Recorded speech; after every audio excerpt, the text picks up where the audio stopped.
Medida provisória número 871/2019 e a prova de união estável e da dependência econômica de um dos cônjuges. Bom, a entrada em vigor da medida provisória de número 871/2019 modificou vários dispositivos das leis de número 8.212/1991 e 8.213/1991, que trata do custeio dos benefícios do regime geral da Previdência Social. Com efeito, neste artigo, trataremos aqui da mudança decorrente da referida MP, certo? Bom, a pensão por morte, ao lado do auxílio reclusão e dos serviços de reabilitação profissional e social, é um benefício concedido aos dependentes do segurado do RGPS, pelas pessoas que pagam através de carnês, tá bom? Assim, na medida em que os segurados possuem vinculação direta com a Previdência Social, os dependentes têm uma ligação indireta, derivada de vínculos que têm com o segurado. Todavia, em relação aos primeiros, ressalta-se que, por esta vinculação, se dá por exercerem uma atividade considerada de filiação obrigatória, certo? Do outro lado, pode-se dar de forma espontânea e facultativamente quando os segurados optarem por efetuar a sua inscrição. Assim, os benefícios de auxílio reclusão e de pensão por morte são devidos a quem tem uma ligação com o segurado, mas não qualquer espécie de vínculo, certo? Bom,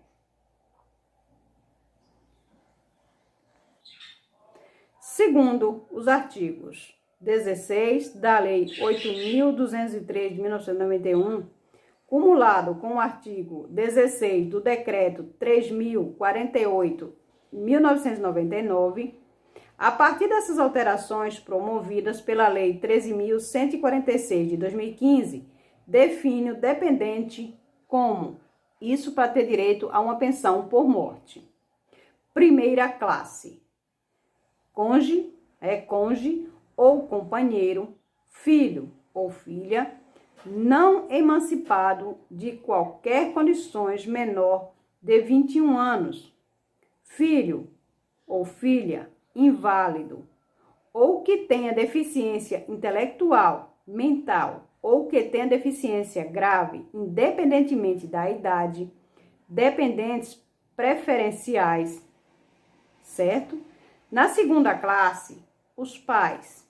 Na terceira classe, o irmão não emancipado de qualquer condições menor de 21 anos, o irmão inválido ou que tenha deficiência intelectual, mental, ou que tenha deficiência grave, independentemente da idade, certo?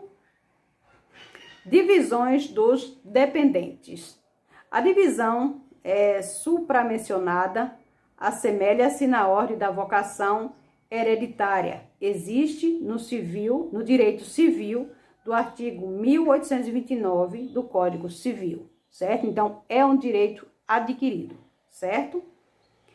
Neste, a existência de dependente de uma das classes afasta o dependente de classe seguinte ou a mais remota do direito ao benefício previdenciário pensão por morte.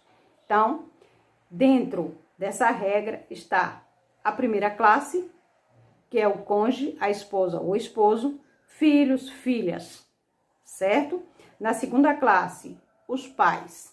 Se não tiver ninguém para herdar, os pais, se estiverem vivos, irão herdar, certo? E na terceira classe, irmão ou irmã com uma deficiência grave, certo? Ou que seja inválido, ou que tenha deficiência intelectual ou mental, e deficiência grave, independentemente de qualquer idade, certo? Eles terão direito à pensão por morte, certo? A título de exemplo, certo? A divisão entre cônjuges e filhos divide a pensão. Assim, se o segurado deixar apenas um filho e os pais, só o filho receberá a pensão. De outro lado, havendo pais e irmãos inválidos, só os pais terão direito a esse benefício. Além disso, cônjuge, companheiro, filha, não emancipado de qualquer condições menor de 21 anos, inválido ou deficiente, são considerados presumidamente dependentes do segurado, filho de outra pessoa, certo? Mas que esteja aí nas condições de inválido ou com doenças graves, também tem direito a essa pensão se comprovar que é filho ou filha também, certo? Em contrapartida, as demais classes, pais e irmãos, devem comprovar a dependência econômica, certo? Essa classe acrescenta-se ainda o enteado e a criança ou adolescente tutelado ou sobre guarda equiparados aos filhos, desde que haja declaração do segurado, ou seja, comprovar a dependência econômica. Assim, para esses não é presumido, certo? Dessa forma, a prova de filiação do casamento ou de uma união estável é suficiente para se ter conhecida as condições de dependente previdenciário, certo? De outro lado, os pais e irmãos só terão direito ao benefício ou os serviços. Não existe dependente na classe anterior, certo? Além disso, deve comprovar que dependiam economicamente do segurado falecido. Bom, a prova da dependência dentro da lei, dentro da MP 871/2019. Resolve uma questão polêmica sobre a comprovação da existência da união estável para o dependente companheiro, para a dependência econômica de pais e irmãos. De um lado, a Lei 8.213 de 1991 não continha nenhuma tarifação sobre o assunto. Se restringia a prever que a dependência econômica dos dependentes listados no incisos 2 e 3 do artigo 16 deve ser comprovada. Portanto, prevalece no judiciário o entendimento de que a demonstração da união estável e da dependência econômica pode ser feita por qualquer meio de prova previsto em lei ou moralmente legítimo, certo? Então, vocês devem comprovar a sua união estável através de testemunhas e provas documentais hoje, certo? Em contrapartida, administrativamente, o INSS exigia a produção de provas documental para demonstrar uma união estável e a dependência econômica, certo?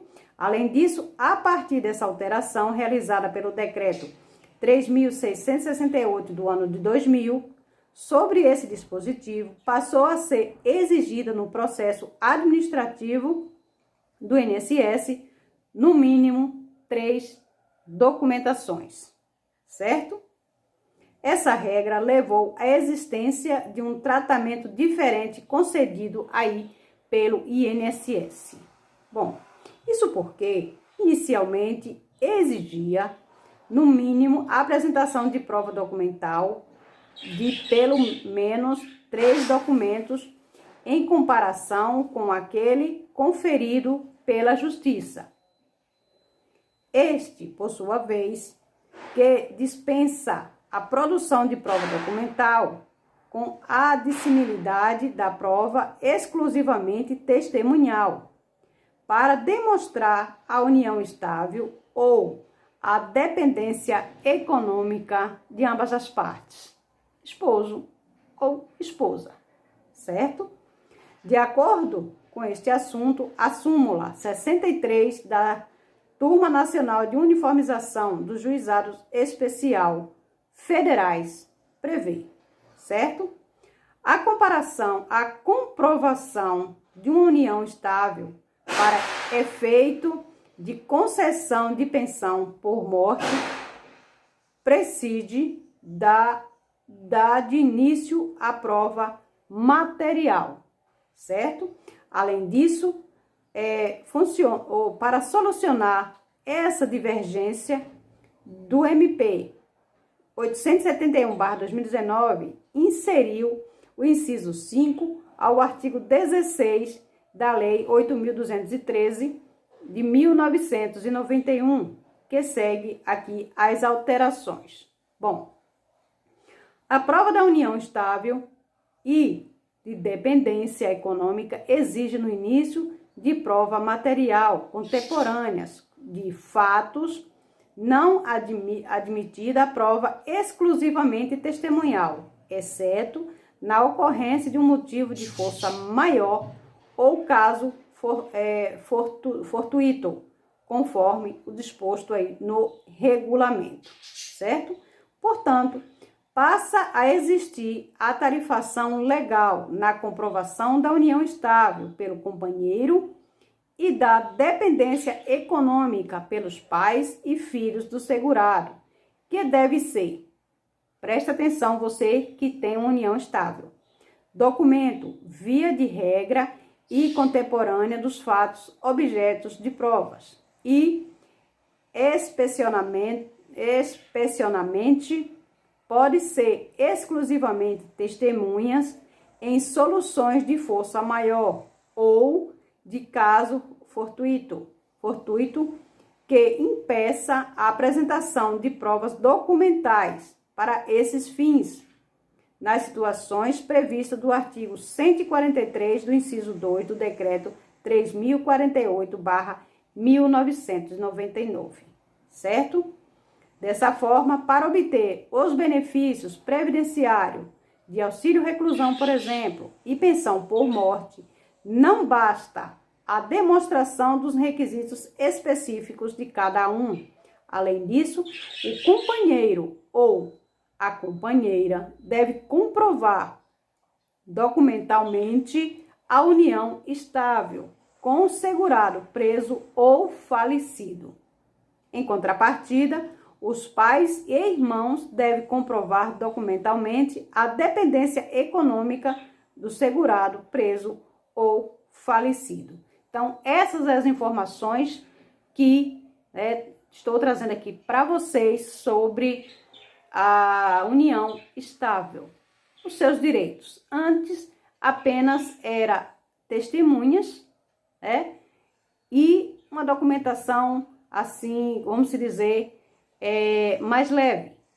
Hoje, além de testemunhas, tem que apresentar a documentação exigida como um contrato, pelo menos, ou documentações de vínculos, como cartão de crédito, conta de luz, receitas médicas, planos de saúde, onde os dois estão ali. Então, são provas que realmente possam ter direitos. E, acima de tudo, acima de 2 anos de uma união estável. Tá bom? Espero que vocês tenham gostado desse assunto. Muito obrigada pelo seu carinho, pela sua atenção e até o próximo vídeo. Um beijo enorme e até lá.